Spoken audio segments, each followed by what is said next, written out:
Welcome to Creating Presence. I'm Dr. Sandra Bloom, and I'm here with my co-host, Sarah Yanosy. Hi, Sandy. Hi, everyone. Hi, Sarah. Sarah and I have spent the last 25 years working with people across the U.S. and around the world to build trauma-informed workplaces and to transform service delivery for nonprofit, government, and for-profit organizations that exist for the purpose of helping people. In this podcast, we share our insights, our experiences, and our knowledge in the hopes of inspiring leaders and other professionals to put these ideas into practice.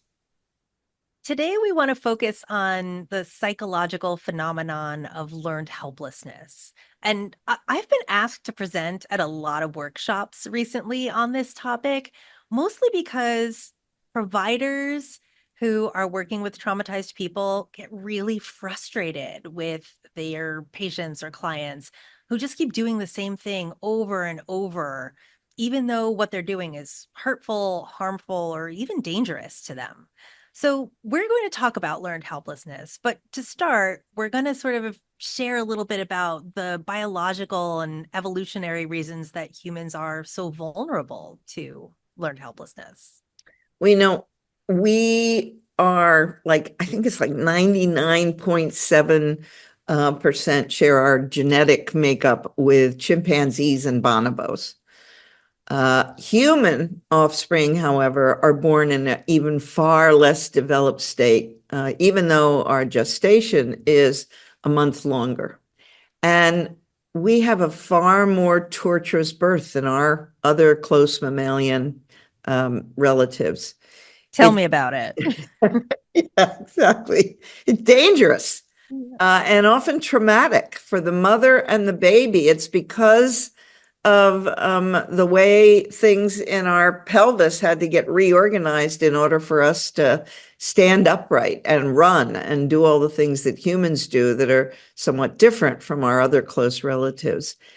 So the human infant is the most dependent mammal at birth and has the longest period of being dependent, and will spend the most time learning information and gaining knowledge in order to survive. Yeah, so that prolonged dependency of mothers and children, because both are vulnerable during the time of childhood infancy, also meant that human groups had to protect that mother-child bond for a very long time compared to other species. Parenting for humans requires the largest and longest investment of time and energy. So, nature had to figure out effective mechanisms that would keep the parent and child attached to each other over that long number of years necessary to protect the offspring. Um, so, that happens within a protective circle of wider social relationships, hence attachment. And part of all mammalian experience, this attachment, but it's particularly well developed among humans. All mammals are dependent on their caregivers. That's actually what makes a mammal a mammal. So, yet once baby mammals are capable of moving around, they move, and they move rapidly, as any parent of a toddler can attest to. You too, Sarah. Yes.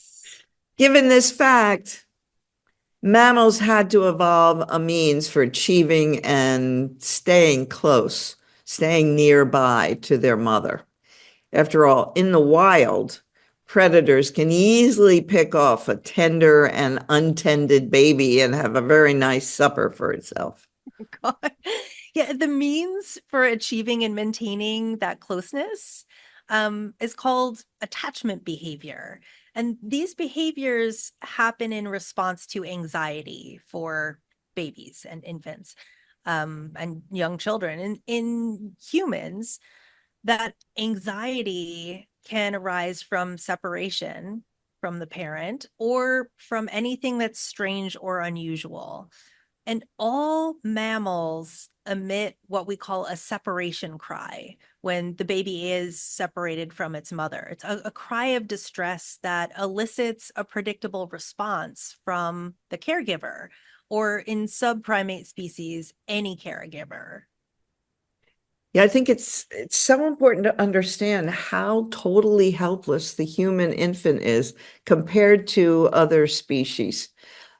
With and how active their brain is in developing. Most of the development of the parts of the brain, the axons, the dendrites, the synaptic connections that really underlie everything we do, all behavior, takes place after, not before birth. And therefore, it takes place in the context of what's been called the serve and return relationship with their primary caretakers.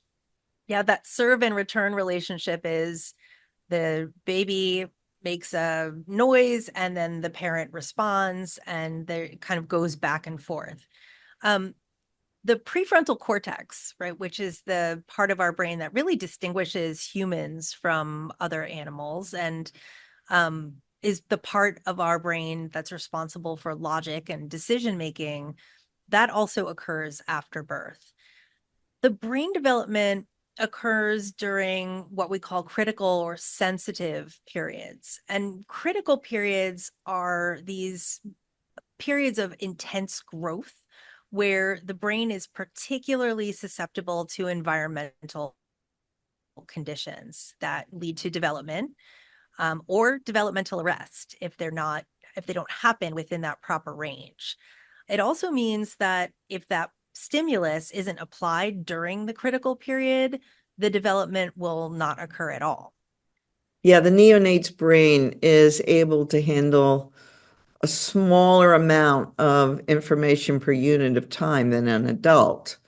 And the brain circuits function more slowly, while the cerebral metabolic rate is very low compared to the adult. So as a result, the child needs the mother to be the external regulator of his or her own internal biochemistry.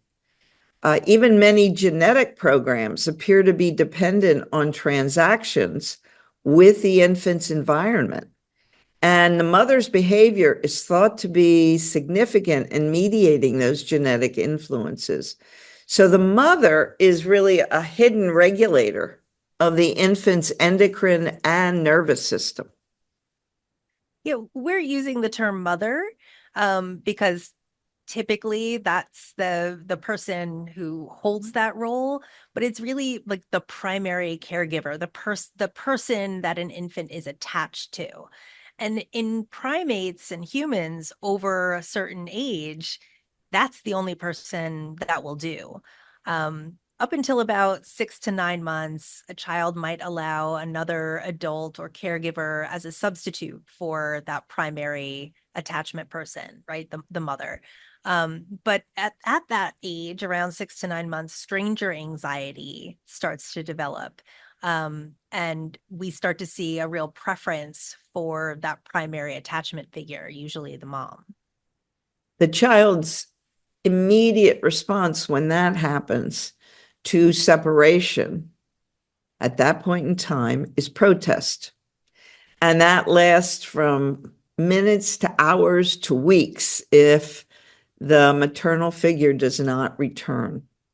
During this time, the child is obviously distressed and does whatever is within her power to find their primary caregiver.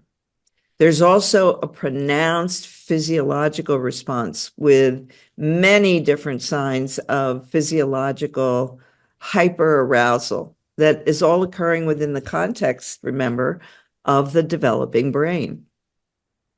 And that is really happening because the child's like development is in survival mode. Like that anxiety, that separation creates an opportunity for incredible danger. And so usually a child will reject other caretakers trying to give them comfort. Um, we'll hear like loud crying, looking for the mother figure, kind of checking for signs that she's returned. and demonstrating lots of overt signs of distress. And these are all signs of a secure attachment, because the secure attachment is what creates protection. And it's healthy and normal for the other side of this pair, the mother or, caregiver, primary caregiver, to also be really upset by the separation. And that it's that mutual distress that makes it more likely that they will reunite and that the protection will be restored. Now, if the mothering person doesn't return, the protest stage in the child is succeeded by a stage of despair.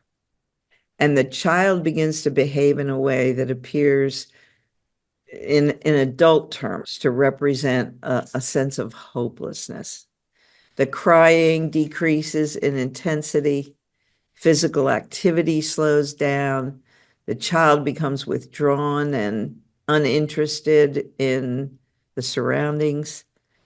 And this can be mistaken for a decrease in distress instead of being recognized for what it is, which is a deep and unutterable sense of grief for which there are no words, because this is in a child that doesn't have words yet, usually. And I think it's important to mention here for us to think about what happens when a mother and her child are separated by incarceration. Yeah. And this is what is so destructive when we imprison mothers of young children without any consideration for the long-term impact on the children, particularly during these critical stages. And when these separations happen, right, we know that the more affectionate and the healthier the attachment is, the more distress will happen during the separation. And over time, if the mother still doesn't return, the child might, actually start to shut down in ways that are equally dangerous. Some kids die from failure to thrive or are become more susceptible to diseases. And sometimes we talk about this as dying of a broken heart. And that's characterized by low level activity, reduced food and water intake, and then physiological collapse. Even if the presence of sources of physical maintenance are there. So even if there is food available, water available, other, adults, the child isn't able to take those in because of this shutting down. So all of this is the basic substrate for how we, for the rest of our lives, process the sense of being helpless and not being in control. We deplore being helpless. So when we're put into situations of helplessness, we'll do anything to escape and restore a sense of mastery. The problem, though, is that helplessness is a hallmark characteristic of a traumatic experience. If you're not helpless to prevent it, you probably won't experience an event as traumatic. So helplessness in the face of danger threatens survival. And what is really our carefully established sense of invulnerability and safety in the world that lets us even go out of the house in the morning. And worse yet, repetitive exposure to helplessness is so toxic for our emotional and physiological stability that what happens is, in service of continued survival, survivors are compelled to adapt to the helplessness itself. And that's what has been, that phenomenon is what has been come to be called learned helplessness. It's about adaptation and trying to find a way to cope with extreme examples of helplessness and loss of control. Yeah, and it's about biological survival because instead of continuing to struggle to escape from a situation, if we actually can't, what we'll do is conserve those vital resources that we would otherwise be expending trying to escape. We will try to buffer our central nervous systems against the negative impact of constant overstimulation.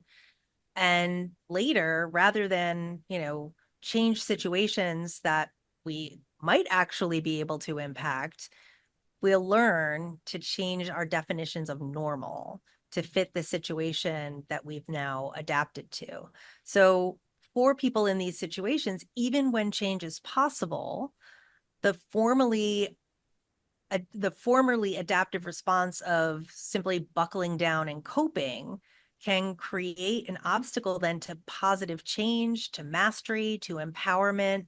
And it might even contribute to the dynamic of re-victimization that Bessel van der Kolk talks about. And this is another way that we might see learned helplessness. Yeah, and as a result of this adaptation, adjustment, people who have had repeated experiences of helplessness are quite likely to exhibit a number of what appear to be contradictory behaviors. So, on the one hand, they may appear to be very controlling, trying to control other people, themselves, over controlling their own feelings, anything that makes them feel less helpless. The threat of or use of violence is a way to control other people that's frequently quite effective. At the same time, they're likely to be willing to turn over control to things like drugs and alcohol, or behaviors that are destructive, or to people who cannot be trusted. They may have difficulties discriminating between abusive authority and healthy authority, and may be willing to give up control to abusive authorities or to abuse their own authority. Yep. People who have these repetitive experiences of helplessness, it's almost like it teaches them, and this is for children and for adults, that regardless of what you do, there's going to be a negative outcome. And trauma, by definition, requires a devastating experience of helplessness. Like it's part of the definition. So this engenders an internal experience of what some people describe as inescapable shock, resulting in learned helplessness. Yeah, this was first defined in a concept in the early 1960s when Overmyer and Martin Seligman began doing experiments on the reaction of animals to inescapable shock. It's pretty horrible things they did to animals, but the basic idea was that a perceived lack of control over one's environment leads to you being unable to act to really save yourself in a future environment. Yeah, Seligman suggested that, human beings are born in a state of total helplessness. But as they grow and develop, they have a sense of control as they're learning that, like, their intentions direct their physical movements, their voluntary muscles, and that their actions, those movements, have an impact on the people around them.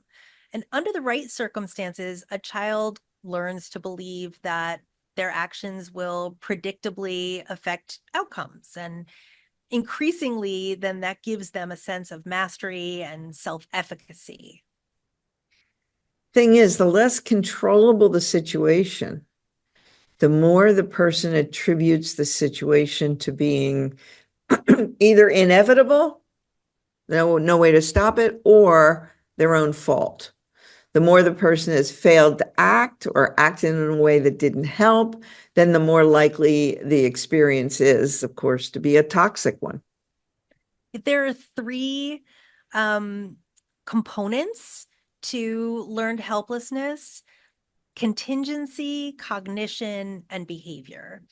Contingency addresses the relative uncontrollability of the situation. Cognition refers to the attributions, the meaning, the thinking that people make regarding their situation or the surroundings. And the behavior is the third part, and that allows individuals to decide whether they're going to give up or proceed with whatever it is that's set before them. Yeah, when learned helplessness has been studied in humans, it's shown that exposure to recurrent unsolvable problems really can undermine performance on the next task, on a subsequent task. In terms of the original theory, these deficits result from a reduction in a person's expectations of being able to control the outcome. Upon recurrent failure to solve a problem, people may develop the expectation that nothing they do will affect the outcome. And they may transfer this, then generalize that to other tasks. So nothing I can do will help anything be better. So yeah, there's this like resulting phenomenon too, that when they've been exposed so many times to helplessness, they sort of learn to put less effort into subsequent tasks. They show performance deficits, and their attributions really matter too. So people who attribute failure to internal, right? It's their fault. Stable, meaning it doesn't get affected by anything, and global causes, right, outside of them, perform worse in a new task than people who make an external, unstable, specific attribution of cause, right? So the specific meaning it's just based on these circumstances, not global, like it's always happening. Um, and attributing failure to something outside of yourself, something that is potentially controllable, feels better than blaming yourself, or taking responsibility for your own actions. And this causes some problems too. Yeah, the more helplessness a person has been exposed to, then the less likely the person is to actually take responsibility and will instead find someone or something else to blame to try and protect their already pretty fragile self. So the more uncontrollable existence has been, the more helpless a person has been in childhood to protect themselves, and particularly to protect themselves or protect other people, then the more heightened will be their psychological defenses against recognizing helplessness and the deep sense of shame that inevitably accompanies a feeling of being helpless and having no control. Yeah, the shame is such an impactful driver of this process. And so a lot of times the way to protect against the shame of being helpless is to attack other people. And it's kind of against this background of early childhood helplessness, abuse, or neglect that Dr. Jim Gilligan started to understand the incarcerated people that he worked with in a prison, which was at that time a prison for the criminally insane. Um, and when instead the strategy is to attack the self instead of attacking others, then what he saw there that people are more likely to become depressed and self-destructive. Yeah, learned helplessness has been expanded to describe some people's pessimistic explanatory style for everything, right? In which people who attribute negative events to internal or stable causes over which they believe they have no control. And people with this style are said to be more likely to develop a helpless response in the face of any new challenge. It comes back to shame. Um, Learned helplessness is also an explanation for the ways that people learn to cope with repetitive trauma and as a model for depression. And Donald Nathanson, he wrote a lot about the importance of shame in understanding the defense strategies that people use to protect against its overwhelming nature. Yeah, although over the years there's been a lot of discussion and debate about the exact mechanism of learned helplessness, it has been applied to a wide cross-section of people, from test-taking students to disruptive children and their mothers. Interpersonal trauma is usually associated with the abusive use of power. So, not surprisingly, people who've been exposed to violence or abuse have a lot of difficulty contending with how to use their own power and what that power means in the context of their own social and political lives. After all, it's important to remember power is relational, and therefore, how we exercise power as adults depends a great deal on how the powerful people in our lives use their power with or against us. There's reason to believe that people who are exposed to chronic stress, abuse, and victimization, particularly beginning in childhood, may be more likely to adopt authoritarian characteristics. So, of course, this brings us to conversations about organizations and creating presence, because we want to look very specifically at ways that organizations can exhibit learned helplessness. Um, Also, really think about how our organizational culture can contribute to, or if we're doing it right, combat learned helplessness. So, thanks so much for listening to Creating Presence. We'll be back after these messages. In a world with trauma, adversity, and mental health deficits, your organization may be feeling the effects in its culture. Recognizing the need for safe, productive, and values-aligned organizations, Creating Presence can help to develop a healthy, bureaucratic organization. In the Creating Presence training model, your entire staff will learn to value human elements that characterize organizations, learn values that are solution-based and supportive, and implement new skills which will create capable leaders to meet the needs of staff and clients. For more information, go to www.creatingpresence.net. Creating Presence is managed by Lakeside, your resource for trauma-responsive care. Welcome back to Creating Presence. I'm Dr. Sandra Bloom, and I'm here with my co-host, Sarah Yanosy. We're going to continue our discussion about the ways that organizations and whole systems can exhibit learned helplessness. When it comes to organizations, learned helplessness at work has a few different components. So it's a debilitating cognitive state, right? Learned helplessness is really a way of thinking. And what happens is individuals actually have the skills or abilities that are necessary to perform their jobs, but they don't do their jobs well. And that's because they are looking at past failures and thinking about those failures as having causes that they can't change.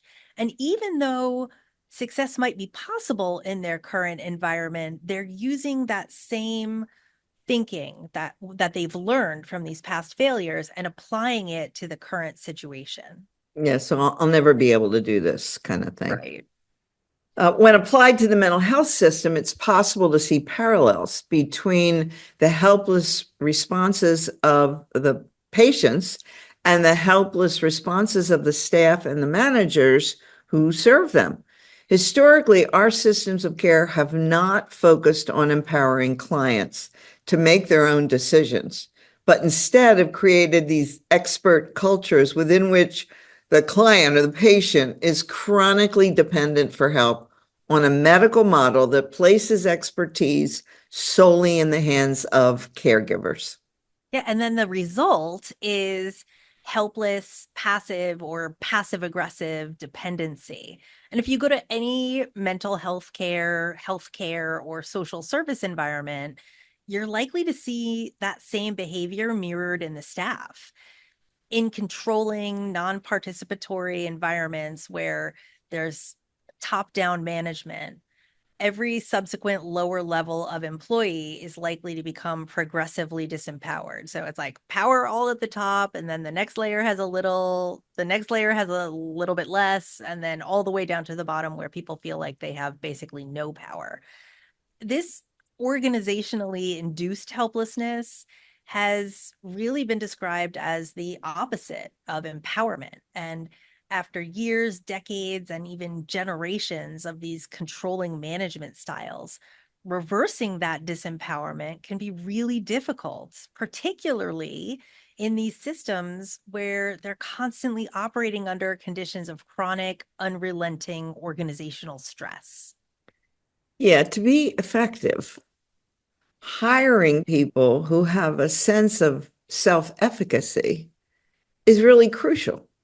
But if you're running an autocratic shop, you will avoid these folks like the plague. You just won't hire them. You won't hire the most competent people. And so instead, the autocratic institutions keep reenacting failed strategies of hiring or retaining people who will support the notion that they have to be told what to do and will not take responsibility for their own decisions. And then you get these horrible self-fulfilling prophecies. Well, and the other part of the problem is that people who are coming in for help, the clients, the patients, these are people who have often experienced situations, often traumatic experiences, over which they have had very little control. And that lack of control has often been repetitive, and it profoundly influences their view of themselves and their view of other people. So often they show up with this mentality of wanting to be fixed or to get their problems solved. And these are problems that are not readily fixed, and certainly not readily or easily fixed by someone else. Absolutely true. Now, there are some things we can do, prescribe, suggest, and even implement. But for the most part, people who need help must rouse themselves to take mastery over the chronic problems that plague them. And in general, many of our social service environments function in a controlling, non-participatory, hierarchical, punitive manner, so that every subsequent lower level of employee is likely to become progressively disempowered in this kind of hierarchical system. Yeah, it's really interesting because we're talking about like the actual opposite of what we need to do. Empowering people is the antidote, and employees engage in specific behaviors that contribute to organizational helplessness. They stop striving for high levels of achievement because they have these fundamental beliefs that no matter what they do, they're not going to make a difference and things are not going to get better. This organizationally induced helplessness is the opposite of empowerment. And empowerment is really at the heart of recovery from just about everything. After years, decades, and even generations of controlling management styles, reversing this sense of empowerment can be really hard, particularly under conditions of chronic, unrelenting organizational stress. Yeah, and Sarah, our diagnostic system doesn't help. It encourages helplessness. For example, when somebody comes into a setting and they get diagnosed with a personality disorder, the typical response is that, well, there's nothing that can be done to change that person. And the best thing to do is get them out of here, or at least, away from me, whoever me is. Children diagnosed with conduct disorder may be perceived as similarly unchangeable, bound for a life of imprisonment. Someone with that gets called borderline, again, not possible to treat them. Under such conditions, the least trained people, who are usually those who spend the actual most time with the patients, are likely to be the most profoundly influenced by what ends up actually being a self-fulfilling prophecy. In any organization, employees might engage in specific behaviors that contribute to organizational helplessness. They stop striving for high levels of achievement because they believe that no matter what they do, they aren't going to make a significant difference. And other people become passive. They fail to seek out any new or creative or innovative way of approaching a problem, and they resist anybody else's suggestion as just impossible.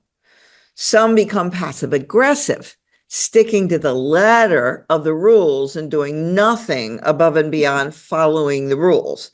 And many just won't make any decisions, even when urged to do so, because they're afraid that something bad's going to happen. There's some research that shows that employees who work in centralized bureaucratic organizations that rely on formal rules and policies often experience feelings of alienation, frustration, and, no surprise, helplessness. Not being able to control the methods of their work, their performance evaluations, and decision making in all different ways contribute to that sense of helplessness within the organization.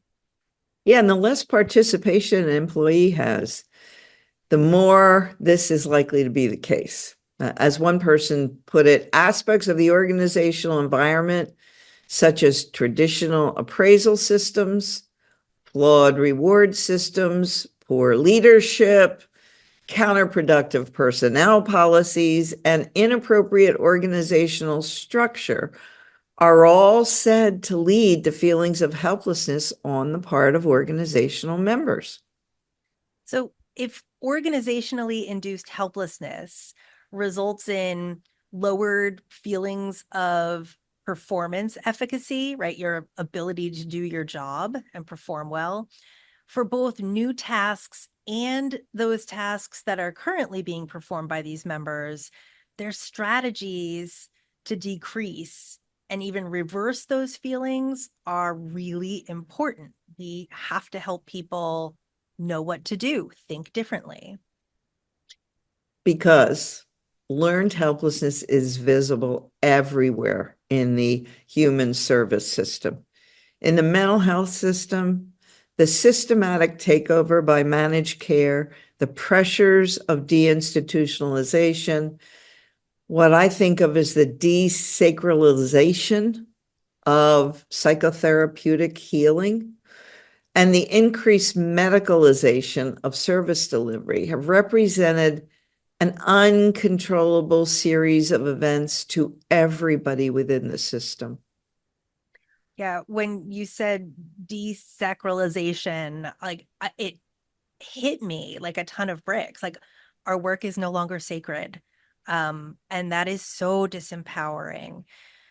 And it's interesting because these systems are not then protecting themselves. Like individual personality differences notwithstanding, it seems like the system as a whole responds with helplessness too, suffering blow after blow with basically no protest.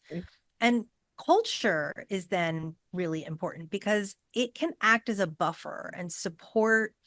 It's like a support system for its members and provides the people who are part of the community with a stock of knowledge about the way things work and set of meanings that make sense of that work.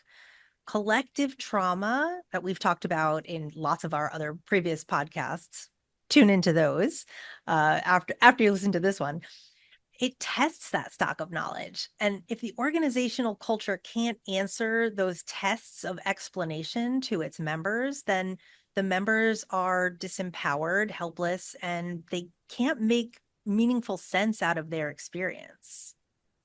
And this is an apt description, sadly. It's applicable to all of the mental health professions because there's been so little organized protest to the devastating impacts of the changes that have occurred, whether those changes have resulted in significantly diminished services to the patients or significantly diminished incomes and job satisfactions for those themselves. It's been very odd to experience all this because it isn't just that our patients have been hurt, it's everybody in all of the professions have been hurt by turning over control to organizations that have no interest except making a profit.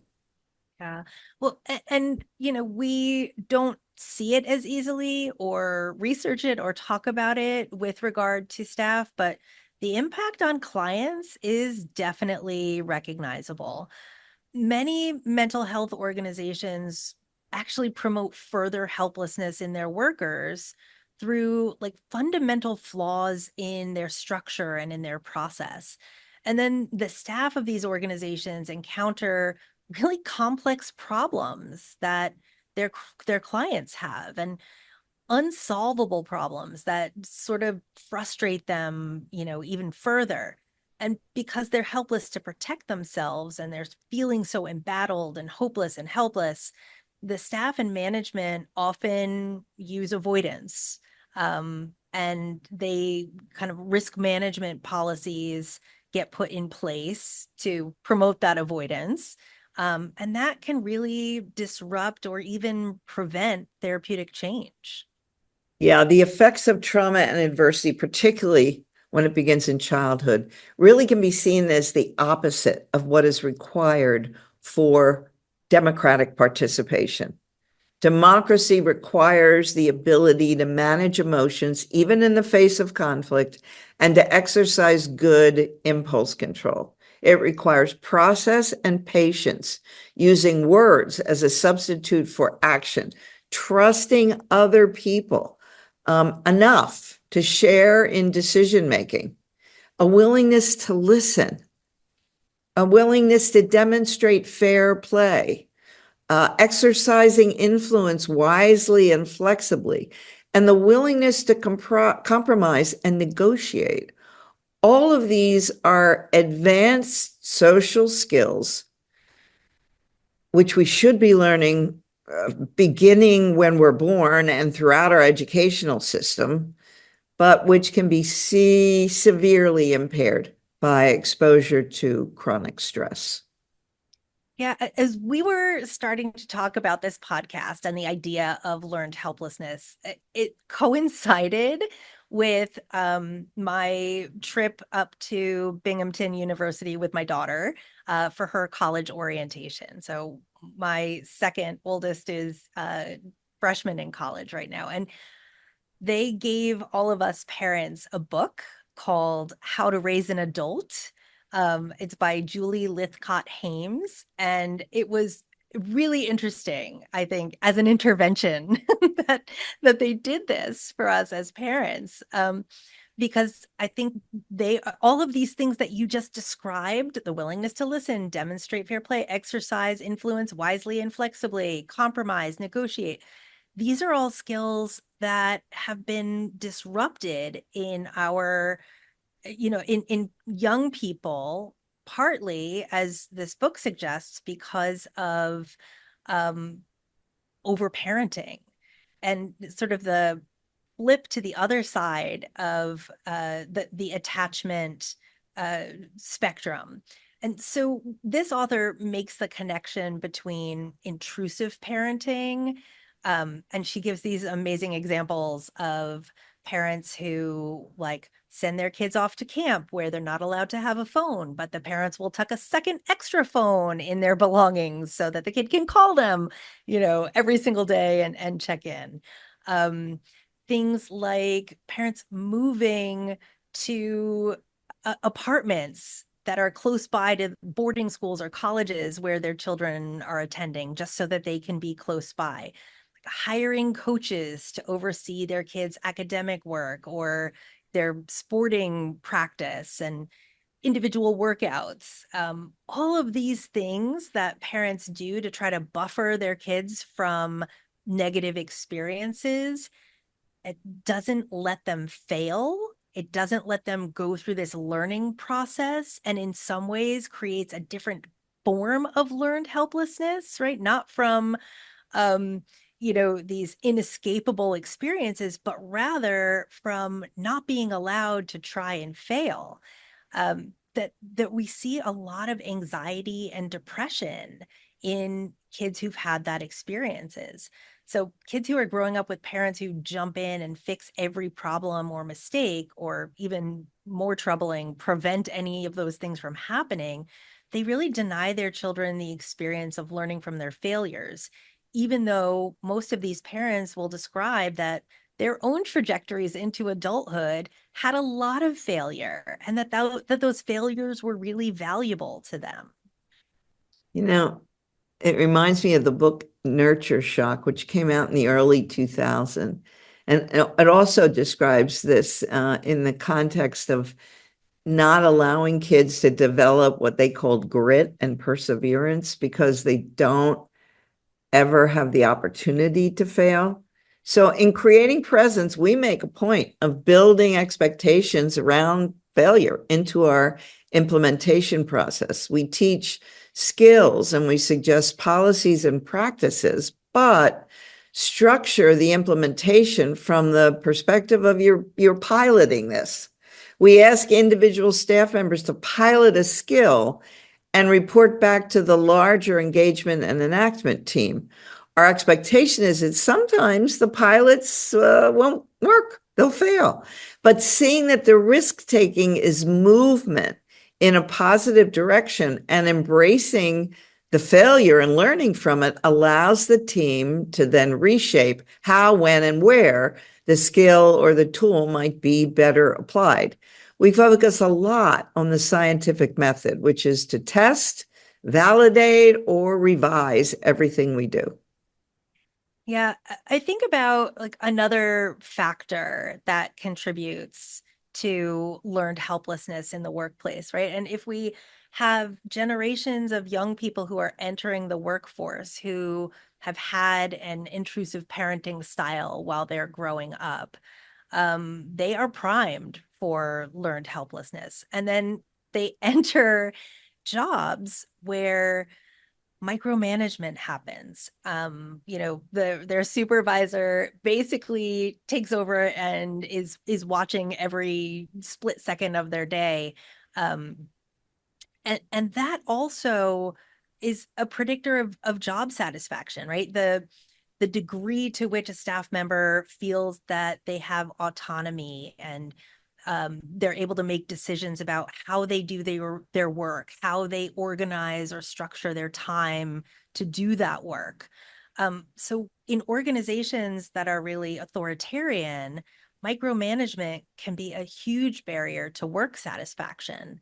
And that's often when we see people burning out. We see a lot of turnover, right? And it's hard because then managers almost feel like, oh, if I'm losing people, then maybe I need to get even more intensely focused on managing their work, which then, completely backfires.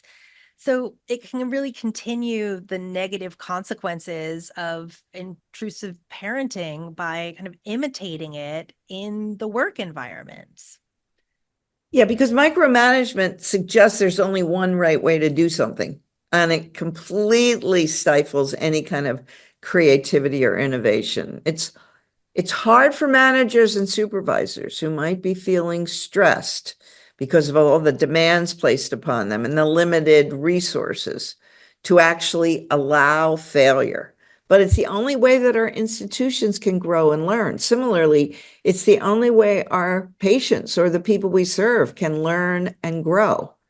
The same way parents are caught in this trap of feeling like their children's success is a reflection of them, supervisors and managers can fall into the same dynamic, which then gets reinforced at every level. Yeah, I actually have had this experience as a manager. I supervise a number of clinicians here at my job, and there's one particular supervisee who has been particularly challenging to the larger administration because this person has a lot of complaints about a lot of things and is generally kind of dissatisfied with the experience of being employed here. And I found myself really kind of falling into this trap of feeling like their complaints were reflecting on me, right? That like I needed to kind of buffer the administration from this person's, distress and unhappiness. And I also kind of felt like I had to protect this person also from the sense of dissatisfaction. And what I found was that where I was really more successful was in kind of working with this supervisee to evaluate fit and, have some conversations with like, is this the right place for you? And if it is, and you do want to stay, then what needs to happen to make it more hospitable? Like, not so much like what does everyone else have to do to change, because that supervisee was operating from a place of learned helplessness, and then I was coming in with a place of micromanaging and buffering and taking this on as my problem. But really recognizing that empowerment, as you've been saying and as we've been kind of explaining in the course of this discussion, taking whatever steps have to happen to help someone feel empowered, that's the antidote to that learned helplessness. And that was certainly my experience in this situation. Yeah, what you're, kind of poking on me to remember is what it was like to have this breakthrough knowledge come at a point about trauma and adversity when I was working with a whole team of people, and we kind of discovered all that we've been talking about in this whole series together. And it was incredible experience because we went from feeling very powerful and important and knowledgeable, and that we knew what we were doing, and that we were really good at what we were doing, and it was what we were doing was all correct, to, oh my God, I have no idea what I'm doing. I don't know why I'm doing it. I don't know what this is all about. How could I not see this for so many years? How could we not understand what people had been through? It was really tempting to go back to becoming sure again, right? Certain again, comfortable again, because this place of uncertainty was really scary and disconcerting. But the result was that we had to become way more creative, way more innovative, learn a whole lot more. We weren't bored anymore. We weren't doing the same old anymore. It was like the world was new again. And that was a wonderful experience. And that's, I think, the benefit of going through this process of getting rid of learned helplessness, knowing there's something that we're going to have to do to change, that in order to change, it's going to be uncomfortable. And we have to have some kind of vision, some kind of imagination of why bother, well, to feel better about the world, to feel better about your work, to watch people get better, to help in that process of recovery that people are making was incredibly exciting. And that excitement has never really left. It just shifted for me from individual patients to, a wider sense of this is exactly what has to happen on the world stage. It reminds me too of how important it is to recognize that learned helplessness is, number one, a cognitive process. And so we can change a cognitive process by replacing it with other cognitive processes. So a lot of it is about how we think. But then it's also important, I think, to remind ourselves that it has to happen through experiences and risk taking. When we have taken on the protective, coping mechanism of learned helplessness, it takes a lot of action and sometimes it will take more risk taking and failures before we are able to break that pattern. Thanks so much for listening to Creating Presence. Join us next week when Sandy and I will talk more about what it means to create a healthy society. You can reach us at creatingpresence.net or voiceamerica.com. See you next week.